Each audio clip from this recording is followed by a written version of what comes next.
സ്വാഗതം എല്ലാവർക്കും. ഏറ്റവും പ്രധാനപ്പെട്ട കുറച്ച് സൈക്കോളജിയിലെ ചോദ്യങ്ങളിലേക്ക് നമുക്ക് കടക്കാം. വളരെ പ്രധാനപ്പെട്ട ചോദ്യങ്ങളാണ്. നമ്മൾ ഒരുപാട് കാര്യങ്ങൾ പഠിച്ചു കഴിഞ്ഞു. ഇപ്പം നിങ്ങൾ എന്ത് ചെയ്യുക, ഈ ചോദ്യങ്ങളൊക്കെ കേൾക്കുമ്പോൾ ഓർമ്മയുണ്ടോ അല്ലെങ്കിൽ ചെയ്യാൻ പറ്റുന്നുണ്ടോ എന്ന് മാത്രം നോക്കിയാൽ മതി. അതിൽ കൂടുതൽ ക്വസ്റ്റ്യൻസ് നിങ്ങൾ എന്ത് ചെയ്യണം, നമുക്ക് ജനറൽ ആയിട്ട് വരാത്ത ചില ക്വസ്റ്റ്യൻസ് ഉണ്ടല്ലോ, അതായത് നമുക്ക് വൺ വേർഡ് ആൻസർ ഒക്കെ ആയിട്ട് വരുന്നത്, അങ്ങനെയുള്ള കാര്യങ്ങൾക്ക് ഓപ്ഷൻ വായിക്കുന്നതിന് മുന്നേ തന്നെ ആൻസർ കണ്ടെത്താനായിട്ട് ശ്രമിക്കാൻ പറ്റുന്നുണ്ടോ എന്നും കൂടി നിങ്ങൾ ശ്രമിക്കുക.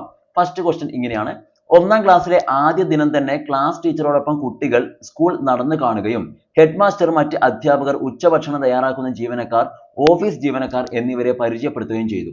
ഇവിടെ ക്ലാസ് ടീച്ചറുടെ പ്രധാന ഉദ്ദേശം എന്തായിരിക്കും?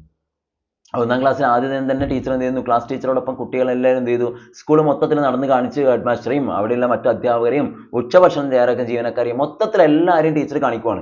അപ്പൊ എന്താണ് ആ ടീച്ചറുടെ പ്രധാനപ്പെട്ട ഉദ്ദേശം ഇങ്ങനെ ചെയ്യുന്നതിലൂടെ? ഓപ്ഷൻ നോക്കാം: സാമൂഹിക മര്യാദകൾ പഠിക്കാൻ കുട്ടികളെ സഹായിക്കൽ, മുതിർന്നവരെ ബഹുമാനിക്കാൻ കുട്ടികളെ പഠിപ്പിക്കാൻ, സ്കൂൾ അന്തരീക്ഷം പരിചയപ്പെടാനും പൊരുത്തപ്പെടാനും കുട്ടികളെ സഹായിക്കാൻ, അതുപോലെ തന്നെ സാമൂഹിക മര്യാദകൾ സ്വയം ആർജിക്കാൻ കുട്ടികളെ സഹായിക്കാൻ.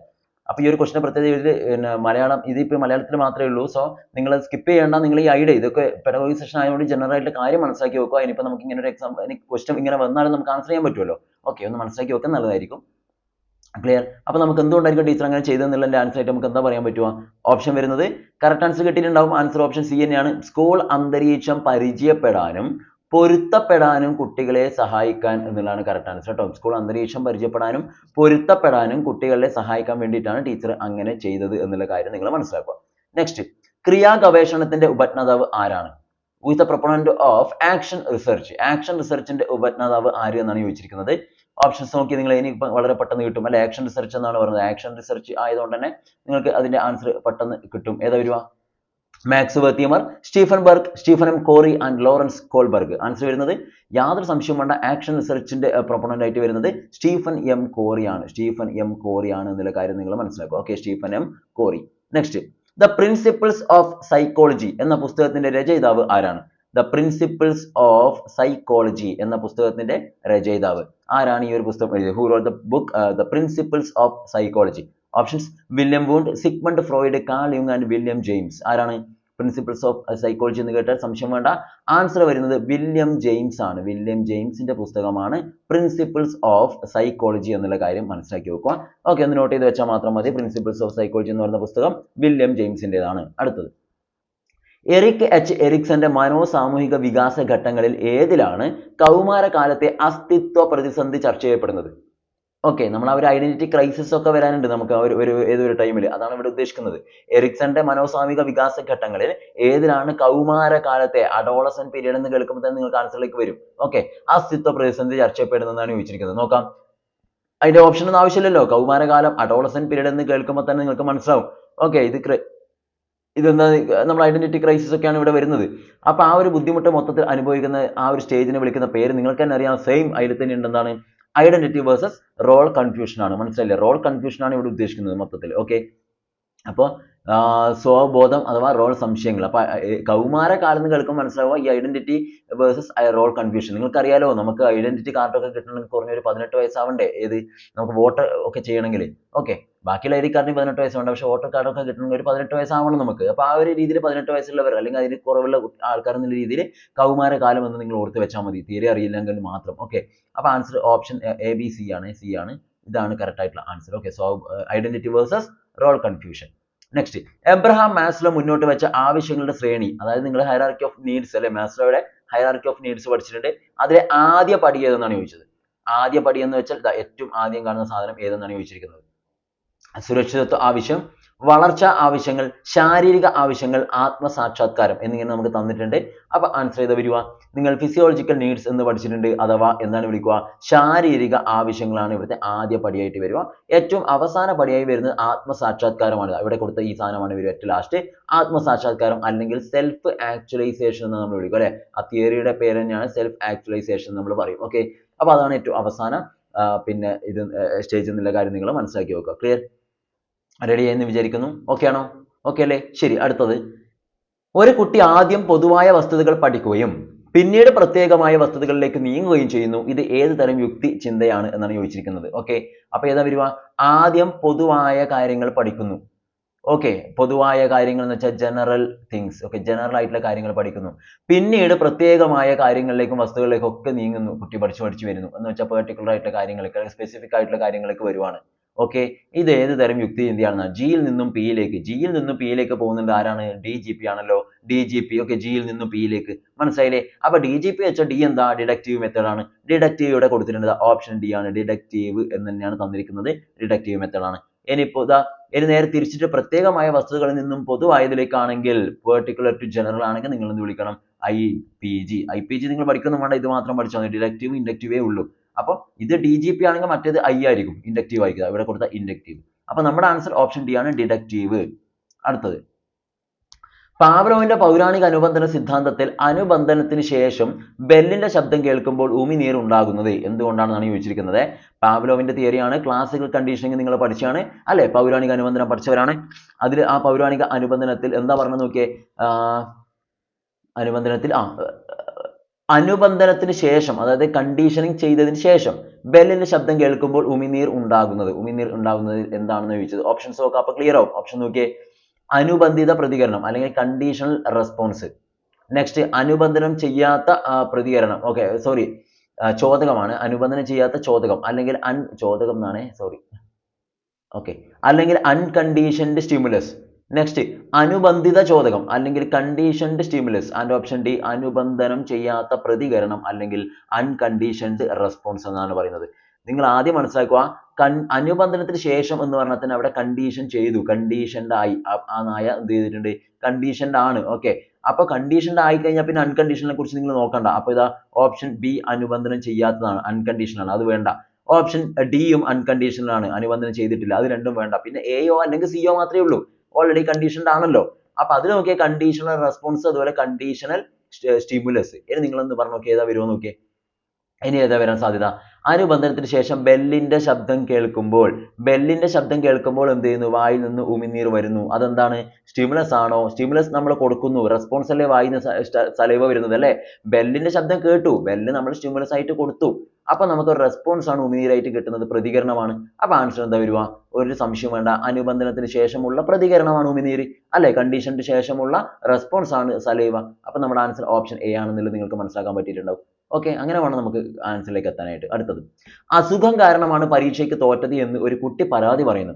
ഇവിടെ കുട്ടി ഏത് സമായോജന ക്രിയാതന്ത്രമാണ് ഉപയോഗിക്കുന്നത്? കുട്ടി പരീക്ഷയ്ക്ക് തോറ്റു, കാരണം പറഞ്ഞത് അസുഖം കാരണമാണെന്നാണ് പറഞ്ഞത്. അപ്പൊ അത് ഏത് സമായോജനം ക്രിയാതന്ത്രം അല്ലെങ്കിൽ നമ്മുടെ ഡിഫൻസ് മെക്കാനിസം ആണെന്നാണ് ചോദിച്ചിരിക്കുന്നത്. ഓപ്ഷൻ നോക്കിയേ.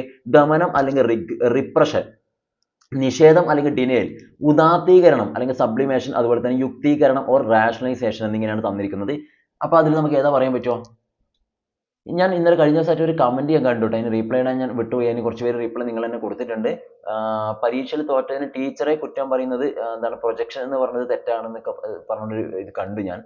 ഓക്കെ, അത് ഞാൻ ഇപ്പൊ ക്ലിയർ ചെയ്യാം.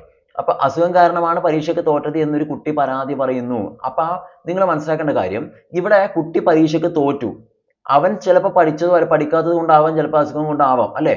അവൻ ശരിക്കും പഠിച്ചിട്ടുണ്ടെങ്കിൽ അവൻ ജയിച്ചേനെ. പക്ഷെ എന്താണ്, അസുഖം കാരണമാണ് ഞാൻ തോറ്റതെന്നൊരു കാരണം അവൻ ഉണ്ടാക്കുവാണ്. എന്ന് പറഞ്ഞാല് അവൻ ചെയ്യേണ്ട കാര്യം മറ്റൊരു കാര്യത്തിലെ കാരണമാക്കി എടുക്കുവാണ്. അതായത് എന്താണ്, പരീക്ഷയ്ക്ക് എന്തായാലും തോറ്റു, അത് അവന്റെ കഴിവുകേടാണ്. പക്ഷെ അവൻ എന്ത് ചെയ്തു? അതിന്റെ കാരണം എനിക്ക് അസുഖമുള്ളത് കൊണ്ടാണ് ഞാൻ തോറ്റതെന്ന് പറഞ്ഞിട്ട് അവനൊരു യുക്തീകരിക്കുവാണ് അതിന്, ആ ഒരു കാര്യത്തെ. തോറ്റതിനെ എല്ലാവരും കുറ്റപ്പെടുത്താൻ ശ്രമിക്കുമ്പോഴും അവൻ രക്ഷപ്പെടുവാണ്. ഓക്കെ, അതാണല്ലോ ഡിഫൻസ് മെക്കാനിസം. അപ്പൊ അവൻ പറയുന്നത് എനിക്ക് അസുഖമായതുകൊണ്ടാണ് പഠിക്കാൻ പറ്റത്. അപ്പൊ ശരിയായില്ലേ? അപ്പൊ ഇതിനൊരിക്കലും നിങ്ങൾ എന്ത് പറയാൻ പറ്റില്ല? പ്രക്ഷേപണം അഥവാ പ്രൊജക്ഷൻ ആക്കിയിട്ട് നമുക്ക് പറയാൻ പറ്റില്ല. പ്രൊജക്ഷൻ അല്ല ഇത്. കാരണം പ്രൊജക്ഷൻ എന്ന് വെച്ചാൽ ഒരാളിലേക്ക് പ്രൊജക്ട് ചെയ്യലാണ്.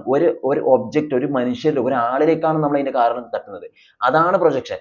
പരീക്ഷയ്ക്ക് തോറ്റത് ടീച്ചറെ പഠിപ്പിക്കാത്തത് കൊണ്ടാണ് എന്ന് പറയുന്നുണ്ടെങ്കിൽ നിങ്ങൾക്ക് എന്ത് ചെയ്യാം? അത് പ്രൊജക്ഷൻ ആണ്, പ്രക്ഷേപണമാണെന്ന് പറയാം. ശരിയാണ്, ഒരാളിലേക്കാണ് ഇതിന്റെ കാരണം നമ്മൾ പറയുന്നത് അല്ലെ? നമ്മൾ തോറ്റതിന്റെ കാരണം പറയുന്നതാണ് ഒരാൾ. അല്ലെ നിങ്ങൾ പറയുന്നത് നമ്മുടെ ബസ്സിന്റെ ഡ്രൈവർ ബസ് മെല്ലെ പോയത് കൊണ്ടാണ് ഞാൻ പരീക്ഷയ്ക്ക് സമയത്ത് എത്താത്തതിന്റെ ഭാഗമായിട്ട് എനിക്ക് എഴുതാൻ പറ്റാത്തല്ല ഞാൻ തോറ്റത്. അതൊക്കെ പ്രൊജക്ഷൻ ആണ്. ഒരാളിലേക്കാണ് നമ്മൾ റീസൺ കൊടുക്കുന്നത്. എന്നാൽ ഇവിടെ ഒരാളിലേക്കല്ല, നമ്മൾ ജസ്റ്റ് ഒരു റീസൺ പറയുകയാണ്. എന്താണ്, പരീക്ഷയ്ക്ക് തോറ്റത് എനിക്ക് അസുഖമായതുകൊണ്ട്. അല്ലെ നിങ്ങൾ പറയുകയാണെങ്കിൽ പരീക്ഷയ്ക്ക് തോറ്റത് എന്റെ പേന പറ്റാത്തത് കൊണ്ടാണ്, പേന തെളിയാത്തത് കൊണ്ടാണ് ഞാൻ പരീക്ഷയ്ക്ക് തോറ്റത്. അല്ലെ ക്വസ്റ്റ്യൻ പേപ്പർ സിലബസ് നിന്ന് പുറത്തുള്ളതാണ് ക്വസ്റ്റ്യൻ പേപ്പർ.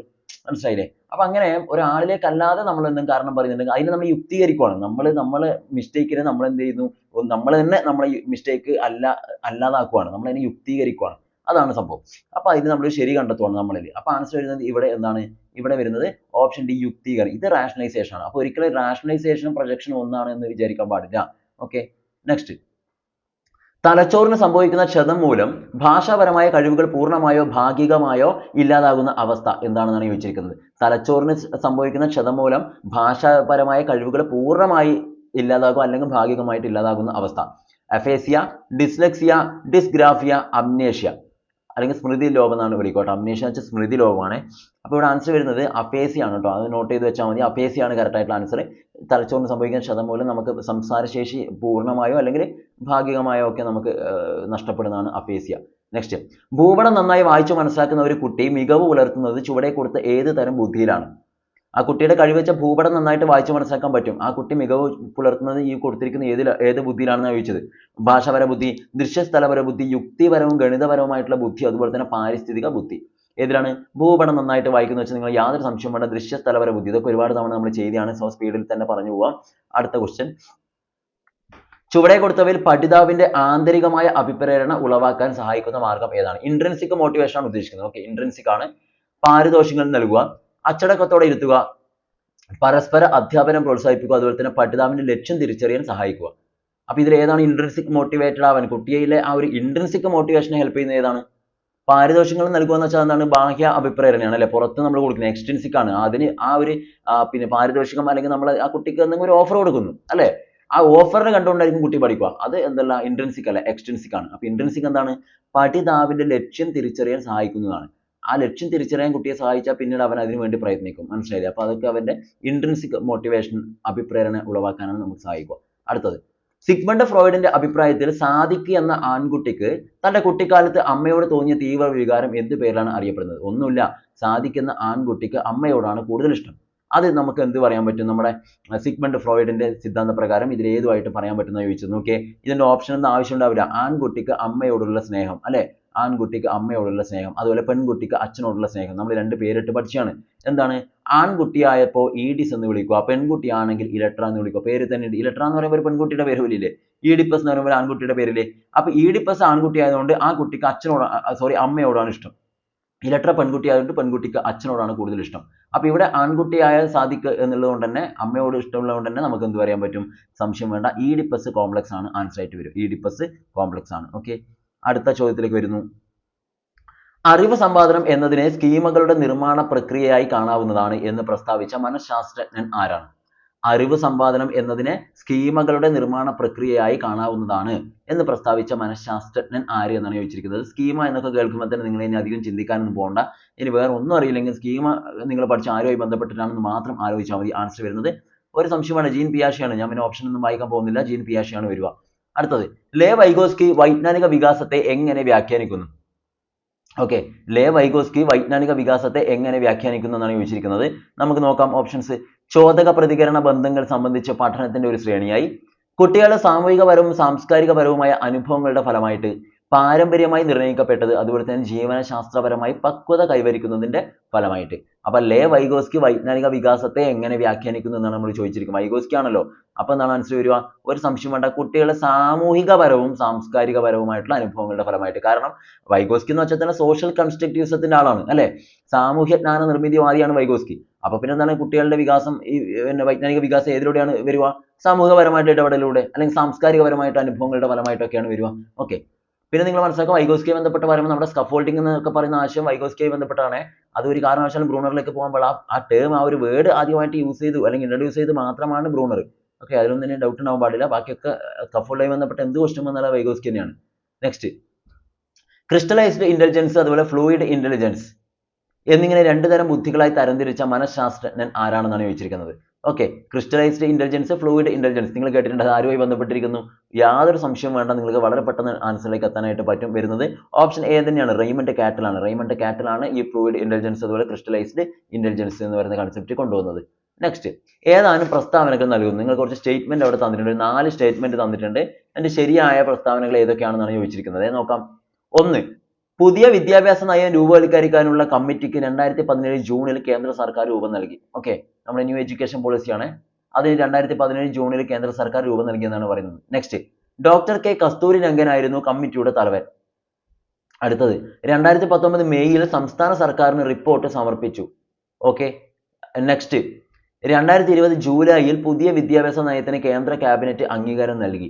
അപ്പൊ ഈ പറഞ്ഞ നാലെണ്ണത്തെ ശരിയായ പ്രസ്താവനകൾ ഏതൊക്കെയാണെന്ന് ചിലപ്പോൾ 1 ശരിയാവാം, ചിലപ്പോൾ 1 2 ശരിയാവാം, 1 2 3 ശരിയാവാം, 1 2 3 4 എല്ലാം ശരിയാവാം, അല്ലെങ്കിൽ 2 3 ശരിയാവാം, എന്ത് വേണമെങ്കിലും ആവാം. നിങ്ങൾ വായിച്ചു നോക്കിയേ. അപ്പോൾ ഇവിടെ നിങ്ങൾ വായിക്കുമ്പോൾ മനസ്സിലാക്കാൻ പറ്റുന്ന കാര്യം ഒന്നാമത്തെ നോക്കിയേ, പുതിയ വിദ്യാഭ്യാസ നയം രൂപവൽക്കരിക്കാനുള്ള കമ്മിറ്റിക്ക് 2017 ജൂണിൽ തന്നെയാണ് കേന്ദ്ര സർക്കാർ രൂപം നൽകിയത്. ഓക്കെ, അത് ശരിയാണ്. അടുത്തത്, ആ കമ്മിറ്റിയുടെ തലവൻ ഒരു സംശയം വേണ്ട കസ്തൂരി രംഗൻ തന്നെയായിരുന്നു. അപ്പോൾ 1 2 ശരിയായി. നെക്സ്റ്റ് 2019 മെയ്യിൽ കമ്മിറ്റി സർക്കാരിന് റിപ്പോർട്ട് സമർപ്പിച്ചു. അത് ശരിയാണ്. 2017 രൂപീകരിച്ചിട്ട് 2019 മെയ്യിൽ തന്നെ അവർ റിപ്പോർട്ട് സമർപ്പിച്ചിട്ടുണ്ട്. 2020 ജൂലൈയിൽ പുതിയ വിദ്യാഭ്യാസ നയത്തിന് കേന്ദ്ര ക്യാബിനറ്റ് അംഗീകാരം നൽകി. അതും ശരിയാണ്. എന്ന് വെച്ചാൽ എന്താണ്, പ്രസ്താവനകളെല്ലാം ശരിയാണ്. ഓക്കെ, അപ്പോൾ ഇതാണ് നമ്മുടെ ആൻസർ. അപ്പോൾ ഇത്രയും ചോദ്യങ്ങളാണ് നമ്മൾ ഇപ്പോൾ ഉൾപ്പെടുത്തിയിരിക്കുന്നത്. നമ്മൾ ഏകദേശം ഒരു 15 16 ചോദ്യങ്ങൾ ചെയ്തെന്ന് തോന്നുന്നു. അപ്പോൾ ഇത്രയും ചോദ്യങ്ങൾ കൃത്യമായിട്ട് മനസ്സിലാക്കുക. ഇത് മലയാളം മാത്രമേ ഉണ്ടായിരുന്നുവെങ്കിലും നിങ്ങൾക്ക് ചില കാര്യങ്ങളൊക്കെ എല്ലാവർക്കും മനസ്സിലാക്കാനായിട്ട് പറ്റിയിട്ടുണ്ടാവും എന്നതിൽ യാതൊരു സംശയമില്ല. അപ്പോൾ നന്നായിട്ട് കാര്യങ്ങളൊക്കെ മനസ്സിലാക്കുക വരുന്ന സമയങ്ങളിൽ. ഓക്കെ, നമുക്ക് എന്ത് ചെയ്യാം, യാതൊരു പേടിയും വേണ്ട. നിങ്ങൾ വല്ലാതെ പേടിയാവുന്നുണ്ടെങ്കിൽ ഇനിയൊന്നും പഠിക്കേണ്ട, അവിടെ വെക്കുന്നതായിരിക്കും കുറച്ചുകൂടി നല്ലത്. പേടി ആവുമ്പോൾ ഇതുവരെ ഉള്ള കാര്യങ്ങളും കൂടെ പോകും നമ്മുടെ കയ്യിൽ നിന്ന്. ഓക്കെ, അപ്പോൾ പേടിയൊന്നും ആവശ്യമില്ല. ഞാൻ കമന്റ് ഒക്കെ കാണുന്നുണ്ട്, അതിൽ കുറച്ച് ആൾക്കാർ നല്ല പോസിറ്റീവ് ആയിട്ടുള്ള റിപ്ലൈ ഒക്കെ കൊടുക്കുന്നുണ്ട് അല്ലേ. എന്താണ്, നമ്മൾ പേടിച്ചുകൊണ്ടിരുന്നിട്ട് പ്രത്യേകിച്ച് കാര്യമൊന്നുമില്ല. പേടിക്കാതെ നിങ്ങൾ വായിച്ചാൽ നിങ്ങളൊക്കെ ഓർമ്മയുണ്ടോ. പേടിച്ചുകൊണ്ടിരുന്നാലും നല്ല പകുതി മൊത്തം പോയി. താൻ പാതി ദൈവം പാതി എന്നില്ല, പകുതി നിങ്ങളെ പാതി പേടിച്ചിട്ട് പോയി. നിങ്ങളെ പാതി പിന്നെ തീരെയില്ല, പിന്നെ ദൈവത്തിന്റെ പാതി തീരെ തരില്ലല്ലോ, ഒന്നും ഉണ്ടാവില്ല. അതുകൊണ്ട് പേടി അങ്ങോട്ട് ഒഴിവാക്കുക. അടുത്ത സെഷനിൽ കാണാം. Thank you.